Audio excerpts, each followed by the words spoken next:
أعوذ بالله من الشيطان الرجيم. بسم الله الرحمن الرحيم. فلما جاء آل لوط المرسلون قال إنكم قوم منكرون. پھر جب یہ فرستاد لوط کے گھر والوں کے پاس پہنچے تو اس نے کہا آپ لوگ اجنبی معلوم ہوتے ہیں. قالوا بل جئناك بما كانوا فيه يمترون.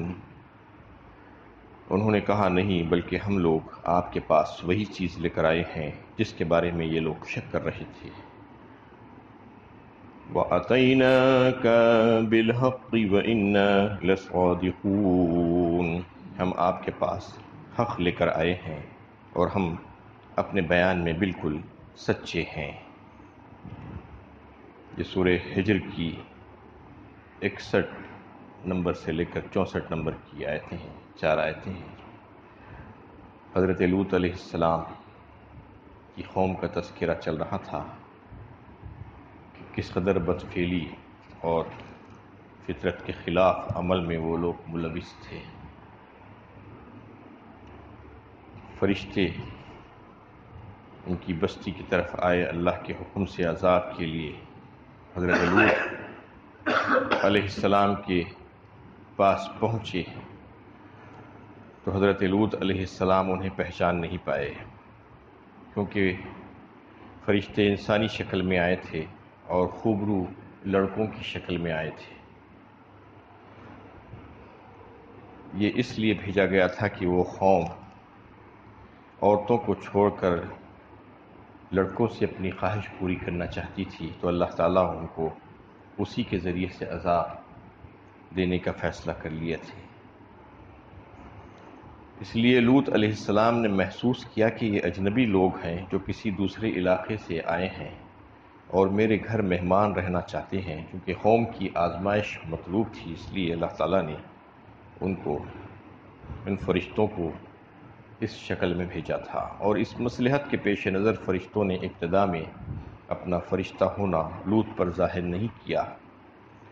جب تک کہ فرشتوں نے ظاہر نہیں کیا حضرت لوط علیہ السلام کو بھی پتہ نہیں چلا کہ وہ فرشتے ہیں. جیسا کہ اس سے پہلے حضرت ابراہیم علیہ السلام کے پاس فرشتے پہنچے تھے اور ان کو خوشخبری دی تھی ایک لڑکے کی. اس وقت ان کو بھی پتہ نہیں چلا تھا اور وہ اندر سے جا کر مہمانوں کی ضیافت کے لیے کچھ چیزیں لے کر آ کے رکھی تھی. یہ بتانا مقصود ہے کہ اللہ تعالیٰ پیغمبروں کو بھی جب تک کہ بذریعہ وحی اطلاع نہیں دے دیتے ان کو کسی چیز کی اطلاع نہیں ہوتی، علم نہیں ہوتا ہے. علم الغیب تو صرف اور صرف اللہ ہی کے پاس ہے، اور جس کو بھی دیا جاتا ہے وہ عطائی علم ہوتا ہے. ذاتی علم تو صرف اللہ کا ہے. علام الغیوب ذات اللہ تعالیٰ ہی کی ہے.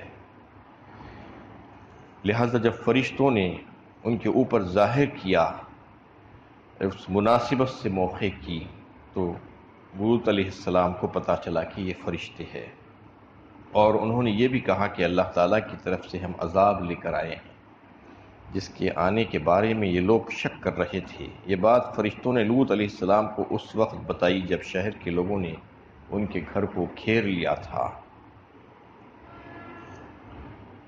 اس سے پہلے سورت کی شروعات میں نبی صلی اللہ علیہ وسلم سے تقاضا کر رہے تھے کفار اور مشرکین، جس کا تذکرہ آیا کہ ہم آپ کی رسالت کو تسلیم نہیں کرتے جب تک کہ آپ فرشتوں کو نہ بلا لیں. لو ما تاتین بالملائکۃ ان کنتم من الصادقین ما ننزل الملائکۃ الا بالحق فرمایا تھا وہاں پر. یعنی آپ فرشتوں کو اتارا دیں، بلا لیں اپنے پاس، اور فرشتے آ کر آپ کی نبوت کی سچائی کی دلیل کے طور پر ہمارے سامنے کہہ دیں کہ یہ واقعی میں یہ اللہ کے نبی ہیں، تو ہم اس بات کو تسلیم کر لیں گے. اگر آپ سچے ہیں تو آپ ایسا کر کے دکھلا دیجیے. ما ننزل الملائکۃ الا بالحق فرمایا گیا تھا وہاں پر. نہیں اتارے جاتے فرشتے مگر حق کے ساتھ. مطلب یہ ہے کہ اگر فرشتے جب اتارے جاتے ہیں تو پھر فیصلہ کر دیا جاتا ہے، جیسا کہ یہاں پر اس کے جواب میں بتایا جا رہا ہے اسی واقعے کے ساتھ کہ دیکھو حضرت لوط علیہ السلام کے پاس جب فرشتے آئے تو فیصلہ لے کر آئے، کیا تم چاہتے ہو کہ تمہارا بھی فیصلہ کر دیا جائے؟ یہ بتایا جا رہا ہے کیونکہ اللہ تعالیٰ اس قوم کو، امت محمدیہ کو باقی رکھنا چاہتے ہیں، اس لیے ان کے جو مطالبات ہیں، جو خواہشات جو وہ کر رہے ہیں معجزات کی، وہ اس کو پورا نہیں کیا جائے گا، کیونکہ وہ پورا کرنے کے بعد بھی ایمان لانے والے نہیں ہیں۔ اللہ تعالیٰ کو معلوم تھا، اور یہ واقعے کا تذکرہ کرتے ہوئے بتایا جا رہا ہے کہ دیکھو فرشتے آئے ہیں یہاں پر، فرشتے آتے ہیں اللہ کے حکم سے، لیکن جب فرشتے آتے ہیں تو وہ فیصلہ لے کر آتے ہیں، ایسے ہی نہیں آتے۔ تو اس سے پہلے سے جو قوم لوط کا جو تذکرہ چل رہا تھا، اس میں اللہ تعالیٰ نے یہ بات واضح فرمائی کئی ایک مقامات پر کہ قوم لوط کس قدر بے حیائی کے کاموں میں ملوث تھی۔ پھر حضرت لوط علیہ السلام نے ان کی اصلاح کی کوشش کی۔ وَلُوطًا إِذْ قَالَ لِقَوْمِهِ أَتَأْتُونَ الْفَاحِشَةَ مَا سَبَقَكُم بِهَا مِنْ أَحَدٍ مِّنَ الْعَالَمِينَ أَإِنَّكُمْ لَتَأْتُونَ الرِّجَالَ شَهْوَةً مِّن دُونِ النِّسَاءِ بَلْ أَنْتُمْ قَوْمٌ مُسْرِفُونَ۔ سورہ اعراف 8ویں پارے میں آیا ہے، سورہ ہود میں بھی آیا ہے، سورہ شعراء میں بھی آیا ہے۔ کئی ایک مقامات پر اللہ تعالیٰ نے ان کا تذکر فرمایا، ان کی قوم کا۔ یہ سورہ اعراف میں جو ہے لوط علیہ السلام اپنی قوم کو متنبہ اور خبردار کرتے ہوئے ڈرا رہے ہیں ان کو کہ کیا تم ایسا کام کرنا چاہتے ہو، ایسے بے حیائی کا کام، اور اس جیسا کام دنیا میں کسی نے اس سے پہلے نہیں کیا تھا۔ أَتَأْتُونَ الْفَاحِشَةَ مَا سَبَقَكُم بِهَا مِنْ أَحَدٍ مِّنَ الْعَالَمِينَ أَإِنَّكُمْ لَتَأْتُونَ الرِّجَالَ شَهْوَةً مِّن دُونِ النِّسَاءِ بَلْ أَنْتُمْ قَوْمٌ مُسْرِفُونَ۔ کیا تم مردوں کو چھوڑ کر عورتوں کو چھوڑ کر مردوں کے پاس جاتے ہو شہوت رانی کے لیے؟ تم بہت ہی بری قوم ہو اور تم حد سے نکل جانے والی قوم ہو۔ یہ انہوں نے قوم سے کہا، اور کہا کہ دیکھو اللہ تعالیٰ نے تمہاری تسکین کے لیے اور تمہاری جو جائز جو ضروریات ہے جنسی تسکین کی کو مد نظر رکھتے ہوئے وہ جائز اور حلال ذرائع پیدا فرمائے ہیں تمہارے لیے۔ نکاح کے ذریعے سے تم ایک مرد اور ایک عورت اپنی تسکین پوری کر سکتا ہے، لیکن اس کو چھوڑ کر تم ناجائز ذرائع اور غیر فطری عمل کے ذریعے سے اس کو پورا کرنا چاہتے ہو، جبکہ اللہ تعالیٰ نے تمہارے لیے تو جو ہے جائز طریقہ رکھ دیا ہے جس سے جو ہے تم اپنی تسکین پوری کر سکتے ہو۔ وَمِنْ آيَاتِهِ أَنْ خَلَقَ لَكُم مِّنْ أَنفُسِكُمْ أَزْوَاجًا لِتَسْكُنُوا إِلَيْهَا وَجَعَلَ بَيْنَكُم مَّوَدَّةً وَرَحْمَةً فرمایا۔ سورہ روم 21ویں پارے میں اللہ تعالیٰ نے اس میں نشانی ہے تمہارے لیے کہ تمہاری ہی جنس سے ہم نے تمہاری بیویاں بنائی، یعنی عورتوں کو انسانوں ہی کی جنس سے، انہی کی خبیث سے بنایا گیا تاکہ وہ سکون حاصل کرے۔ ان خلق لکم من انفسکم ازواجا لتسکنوا الیہا، میاں بیوی، شوہر اور بیوی ایک دوسرے کے لیے تسکین کا باعث ہے، تسکین کا باعث ہونا چاہیے۔ وجعل بینکم مودۃ ورحمہ فرمایا اللہ تعالیٰ نے، اور اس طریقے سے ہم نے تمہارے درمیان الفت اور محبت ڈال دی، ورنہ کون تھا جو ایک اجنبی مرد اور عورت کے درمیان صرف دو بول پڑھ لینے سے محبت اور الفت ڈال سکتا ہے؟ یہ اللہ تعالیٰ ہی ہے، ان کی شان ہے یہ کہ وہ اس طریقے سے محبت ڈال دیتے ہیں کہ ایک مرد اور عورت جو کچھ دیر پہلے تک اجنبی تھے، اس کے بعد جب وہ مل جاتے ہیں اللہ کے حکم سے تو پھر وہ ایک دوسرے کا لحاظ اور احترام کرتے ہوئے زندگی گزارتے ہیں اور ایک دوسرے سے تسکین حاصل کرتے ہیں۔ تسکین حاصل کرنے کا جائز ذرائع اللہ تعالیٰ نے پیدا فرمائے، اس کا تذکرہ کیا گیا ہے، اور حضرت لوط علیہ السلام نے اپنی قوم کو روکتے ہوئے کہا کہ اللہ تعالیٰ نے جب تمہارے لیے حلال اور جائز ذرائع پیدا کیے ہیں تو تم پھر ان ناجائز کوششیں کیوں کرتے ہو؟ اور جو کوئی بھی قانون قدرت کے خلاف جانے کی کوشش کرے گا تو اس کو سمجھ لینا چاہیے کہ وہ اللہ کے غضب کو للکار رہا ہے اور اللہ کو سخت ناراض کر رہا ہے۔ اس کا لازمی نتیجہ یہی ہوگا کہ تباہی و بربادی، ہلاکت ہو جائے گی اس کی، اور وہ نیست و نابود ہو جائے گا۔ ایسی قوموں کو اللہ تعالیٰ صفِ ہستی سے مٹا ڈالے جو دنیا میں بھی ان کے لیے جو ہے تکلیف دہ کا باعث ہو جاتی ہیں، مختلف قسم کی لا علاج بیماریوں کا شکار ہو جاتی ہیں اور ڈپریشن کا شکار، ٹینشن کا شکار ہو جاتی ہیں، کئی ایک جو ہے بیماریاں ان کو لاحق ہو جاتی ہیں۔ تو اس میں حضرت لوط علیہ السلام نے اپنی قوم کو اس سے باز آ جانے کے لیے کہا۔ اللہ تعالیٰ نے بار بار قرآن میں مختلف موقعوں پر اس کا تذکرہ فرماتے ہوئے لوگوں سے کہا ہے کہ اس سے باز آ جاؤ، ایسے گناہ سے باز آ جاؤ۔ تو اس میں بار بار تذکرہ کرنے کا مطلب یہی ہے کہ یہ کام بہت ہی گھناؤنا کام ہے، اس کو کرنے والا تباہ و برباد ہو جائے گا۔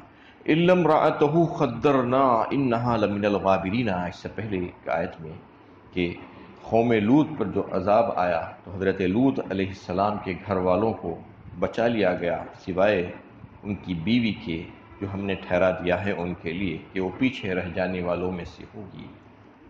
یہ فرشتوں کا اپنا قول نہیں ہے، بلکہ در حقیقت اللہ تعالیٰ ہی کا قول ہے جو فرشتوں کی زبان سے ادا ہو رہا ہے۔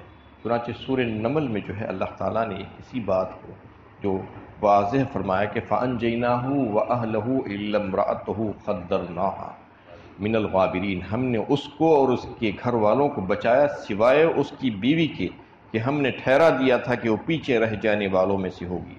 براہ راست خطاب کرتے ہوئے اللہ تعالیٰ نے فرمایا کہ اس کو ہم نے بچایا لیکن اس کی بیوی پیچھے رہ جانے والوں میں سے ہو گئی۔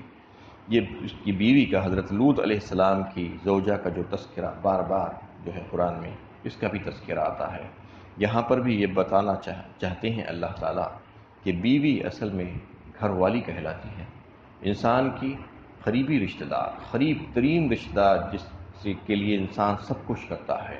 تو وہ بیوی اگر سرکش ہو جائے اور ایمان نہ لائے اور خیانت کرنے لگے تو پھر اس کو اللہ کے عذاب سے کوئی نہیں بچا سکتا، یہ بتانا مقصود ہے۔ اور اس کو سورہ تحریم 29-28 پارے میں اللہ تعالیٰ نے خود فرمایا، ضرب اللہ مثلا للذین کفروا امرأۃ نوح وامرأۃ لوط كانتا تحت عبدین صالحین من عبادنا فخانتاہما فلم یغنیا عنہما من اللہ شیئا۔